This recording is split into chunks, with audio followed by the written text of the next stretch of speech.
বালা মুসিবত এলে আমরা ভালো মৌলবি খুঁজে বেড়াই, কোন মৌলবি ভালো তাবিজ দিতে পারে, বালা মুসিবত দূর হয়ে যাবে। খুঁজেন আমাদের দেশের লোক ভালো মৌলবি, কে ভালো তাবিজ দিতে পারে, কার তাবিজে বালা মুসিবত দূর হবে। অবাক হবেন, মালদা স্টেশনে, রেল স্টেশনে সকালবেলায় 10টার সময় গিয়ে ছিঁড়া চট বিছিয়ে বাস্ক খুলে বসে আছে, আর একটা ফাল্লামা খুলেছে কাগজ। 1 লাখ টাকা বেতন পাই, মালদায় ট্রেনে চেপে পাকুড়ে যাই চাকরি করতে, 1 লক্ষ টাকা বেতন পাই। স্টেশনে ঢুকিয়ে দেখছে এই চট বিছিয়ে বসে আছে। তাকে গিয়ে বললে, বাবা আমার হাতটা দেখুন তো। ওরে বাবা রে, বিরাট গোলমাল। বলে তাই নাকি? বলে হ্যাঁ। তোমার ভাগ্য খারাপ যাচ্ছে। সে বললে হ্যাঁ, বিরাট গোলমাল। বলে কিরকম বলো দেখিনি? বলছে বইয়ের সাথে রোজ ঝগড়া হয়। বলে হ্যাঁ, দারুণ গোলমাল, তোমার বালা মুসিবত, ভাগ্য খারাপ। বলে কি করে ভালো হবে? বললে তাইলে ভাগ্য যদি ভালো করতে চাও, এই আংটির পাথরটা লাগাতে হবে, আঙ্গুলে পড়লে তোমার ভাগ্য ফিরে যাবে। যদি বলে ছেলে হয় নাই, বললে এই পাথরটা নিয়ে যা, বেটা ছেলে হবে। খোঁজ নিয়ে দেখুন, সে হারাম করে একটাও বেটা নাই যে দিচ্ছে। সব থেকে বড় দুঃখ কোথায় জানেন? যে পাথর বেচছে, ভাগ্যের পাথর যে বেচছে, সে ছিঁড়া চটে বসে। যে কিনছে 1 লক্ষ টাকা বেতন পায়, একবারও বলতে পারছে না ওই পাথরটা তোর গলায় বাঁধ, কাল থেকে মমতা খালার পাশে থাকবি। বুঝতে পেরেছেন না? পারেন নাই? তোর ভাগ্যটা দরকার আছে না? নাই। সে দিনে 5টা আংটির পাথর বিক্রি হলে খেতে পায়, আর এই 1 লাখ টাকা বেতন পায়। কার ভাগ্যটা খারাপ? বড় কষ্ট হয়। ব্যবসা করেছেন, দোকান করেছেন, দোকানে বেশ ভালো বরকত হচ্ছে না, আপনি বলছেন বরকত পাবো কি করে? মৌলবীর তাবিজ টাঙ্গা। এতটুকু বুদ্ধি নেই যে তাবিজে যদি দোকানে বরকত হতো, বড় লোক তো মৌলবীরা আমরা আগে হতাম, আপনারা কেন? বুঝতে পেরেছেন না? পারেন নেই? কথা বুঝেন নাই? যতগুলো রাইস মিল, চিনি মিল, সব আমাদের মৌলবীদের হতো, আপনারা কোথায় পেতেন? তাবিজ তো আমাদের কাছে, মাত তাবিজ একটা করে টেনেলে, আপনারা কিছুই পেতেন না, ভিখারি করে রেখে দিতাম। আমরা মিমামতি করতাম, অত সুজা, শুয়ে শুয়ে খেতাম তাবিজ লেখে। 99টা লোক সমাজকে ধোকা দিচ্ছে। কোরআনকে জিজ্ঞেস করুন, ওয়ালানাবলুয়ান্নাকুম বিশাইইম মিনাল খাউফি ওয়াল জুই ওয়া নাকসিম মিনাল আমওয়ালি ওয়াল আনফুসি ওয়াত থামারাত ওয়া বাশশিরিস সাবিরিন। হে আমার বিশ্ব নবী, আপনি বলুন, আমি আল্লাহ রাব্বুল আলামিন কখনো বালা মুসিবত দেই, কখনো বিপদ আপদে ফেলাই, কখনো তাদের মধ্যে শোনো তারা কখনো তাদের ব্যবসাতে মন্দা হয়, কখনো আমি তাদের চাষাবাদে ক্ষতি করি, কখনো তাদের চারা গাছে ক্ষতি করি। কিন্তু শুনে নাও, আমার কোরআনকে জিজ্ঞেস করো কারা হচ্ছে মুমিন। কোরআন বলছে ওয়াবাশশিরিস সাবিরিন, মুমিন তারাই যারা সবর করে, ধৈর্য ধারণ করে। হে আমার বিশ্বনবী বলো, যারা সবর করবে, ধৈর্য ধারণ করবে, আল্লাযীনা ইযা আসাবাতহুম মুসিবা, তোমাদের কাছে যখন বালা মুসিবত আসবে, তোমরা বলবে ক্বালু ইন্না লিল্লাহি ওয়া ইন্না ইলাইহি রাজিউন।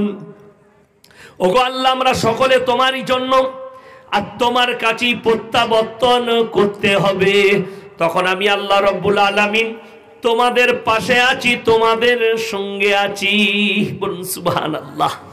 আপনি যদি আল্লাহর কাছে দোয়া চান, ক্বালু ইন্না লিল্লাহি ওয়া ইন্না ইলাইহি রাজিউন। আমাদের দেশের মানুষকে যদি বলা হয়, বাবা নামাজ পড়ো, রোজা রাখো, ভালো কাজ করো, তোমার ব্যবসায় বরকত পাবে। এই জুম্মার দিনে নামাজ পড়তে গিয়ে মসজিদে বসে দোয়া চাইছে, আল্লাহ আমার ব্যবসা আমি 3 দিন নামাজ পড়ে দেখবো, যদি ভালো চলে তাহলে পড়বো, না হলে পড়বো না। তো আপনি যদি এরকম আল্লাহকে দেখতে চান, তো আল্লাহ কি বলবে, তুই কদিন পড়িস দেখি, তারপরে দেবো, না হলে দেবো না। ব্যবসা উঠে গেল। আপনি আল্লাহকে দেখছেন, আল্লাহ আপনাকে দেখবে না। কি বলছেন? আল্লাহ আপনার সৃষ্টিকর্তা। মানুষ হচ্ছে নৈরাশ হয়ে যায়। আপনার ব্যবসা যদি কখনো মান্দা যায়, আপনি জানবেন এর মধ্যেই ভালাই আছে, আল্লাহ এর মধ্যেই মঙ্গল রেখেছে। আল্লাহর কাছে কাঁদুন, আল্লাহ আমার ব্যবসা ঠিক করে দাও, আল্লাহ আমার কারোবারে বরকত দাও। বুখারী শরীফের রিওয়ায়েতে এসেছে, যারা দিনের উপরে প্রতিষ্ঠিত হবে, পাঞ্জেগানা নামাজ পড়বে, মৃত্যুকাল পর্যন্ত আমি আল্লাহ তাদেরকে ইজ্জতের রুজি দান করবো। জোর বলুন সুবহানাল্লাহ। আপনি মৃত্যুকাল পর্যন্ত ইজ্জতের রুজি পাবেন। কষ্ট হয় আমাদের দেশের মানুষকে দেখে। আমাদের দেশের মানুষ আল্লাহ থেকে বেশি তার সৃষ্টির প্রতি বিশ্বাস করে, আল্লাহ থেকে বেশি তার সৃষ্টিগুলোর প্রতি মানুষ বেশি বিশ্বাস করতে লাগে। তা না হলে কখনো মানুষ গাছতলায় চাদর টেঙে ঘোড়া রেখে সেই জায়গায় কখনো মানুষ যেত না দিনের কাজ মনে করে, অলিদের দরবার মনে করে, কখনো সেই জায়গায় পৌঁছাতো না। ঘোড়া, মাটির ঘোড়া, এগুলো হারাম না হারাম নয় বাবা? জোরে বলুন। মাটির মূর্তি জায়েজ না না জায়েজ? হারাম।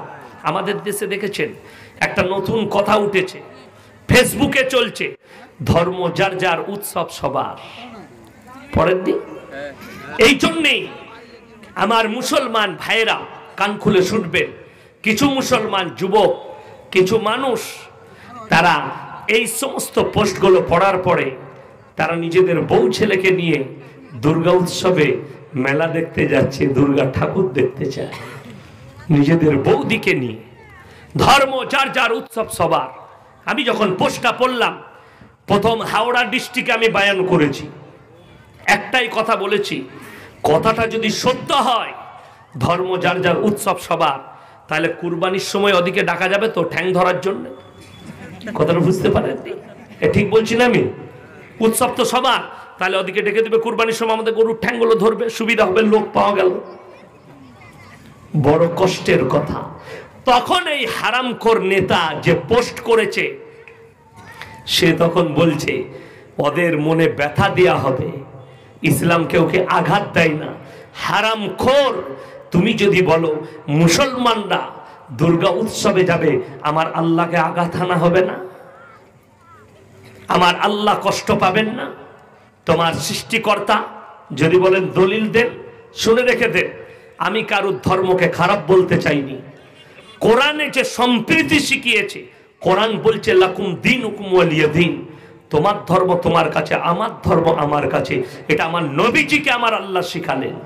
আমার নবীজি বলেছেন কারুর দেবদেবীকে গালি দিও না, সে তোমার আল্লাহকে গালি দিয়ে বসবে। কারুর ধর্মকে খারাপ বলো না, নিজেরটাকে ছেড়ে দিয়ে পরেরটাকে আপন করো না। আমার আল্লাহ কোরআনে বললেন ওয়াজকুর ফিল কিতাবি ইব্রাহিম ইন্নাহু কানা সিদ্দিকান নাবিয়্যা। সিদ্দিক মানে হচ্ছে সত্যবাদী। হে আমার বিশ্ব নবী শুনেন, ইব্রাহিম একজন আমার সত্যবাদী নবী। তার সম্পর্কে শোনো, সে নিজের আব্বাজানকে দাওয়াত দিয়েছে, আপনি আপনার কমকে। আমি দৃষ্টান্ত দিচ্ছি, বুঝিয়ে দিন। ইজ ক্বালা লিআবিহি ইয়া বাতি লিমা তা'বুদু মা লা ইয়াসমাউ ওয়ালা ইউবসিরু ওয়ালা ইউগনি আনকা শাইয়্যা। ওগো আমার আব্বাজান, আপনি কাদের উপাসনা করছেন?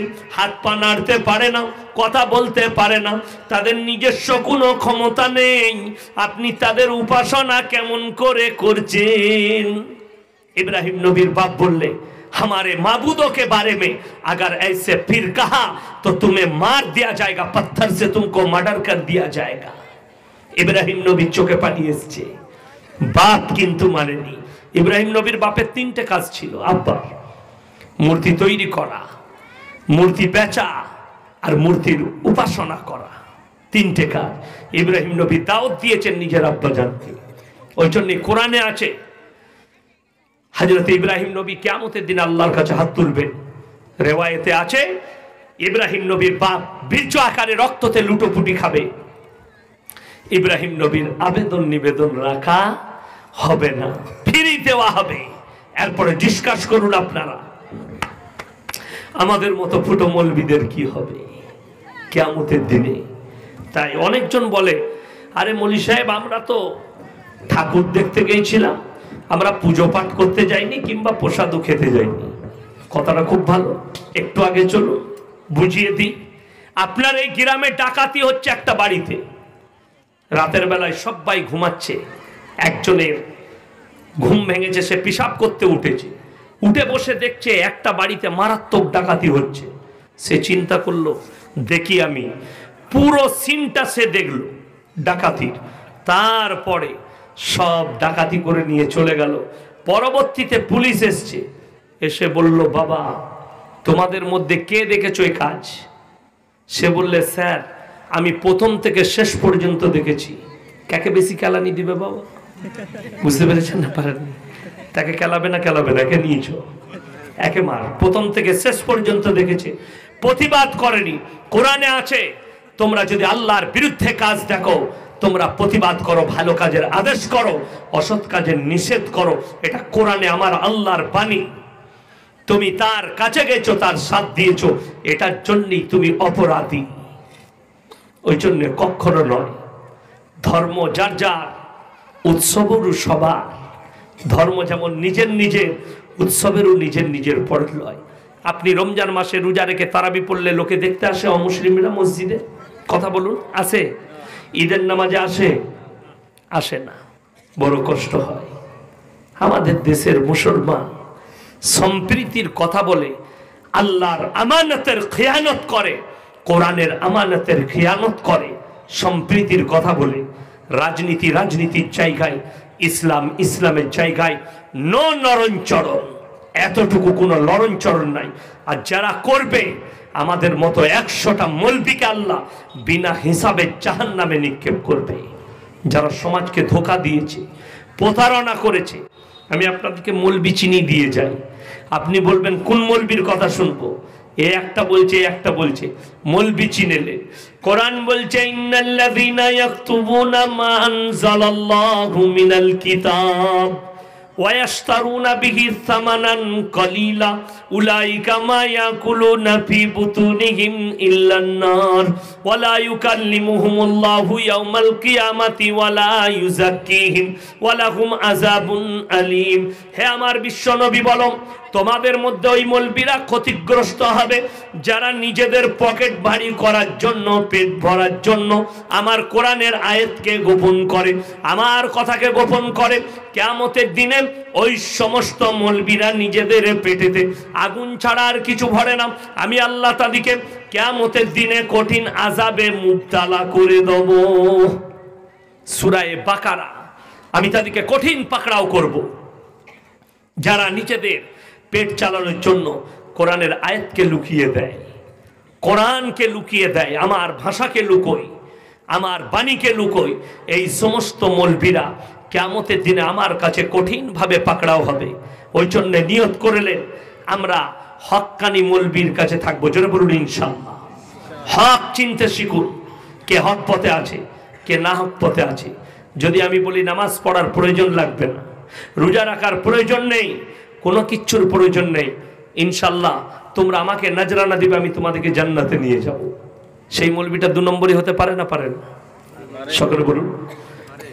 সেই হচ্ছে 2 নম্বরই মৌলবী, যে বলে নামাজের প্রয়োজন নেই, যে বলে রোজার প্রয়োজন নেই। বছরে একবার আমার কাছে আসবে নজরানা নিয়ে,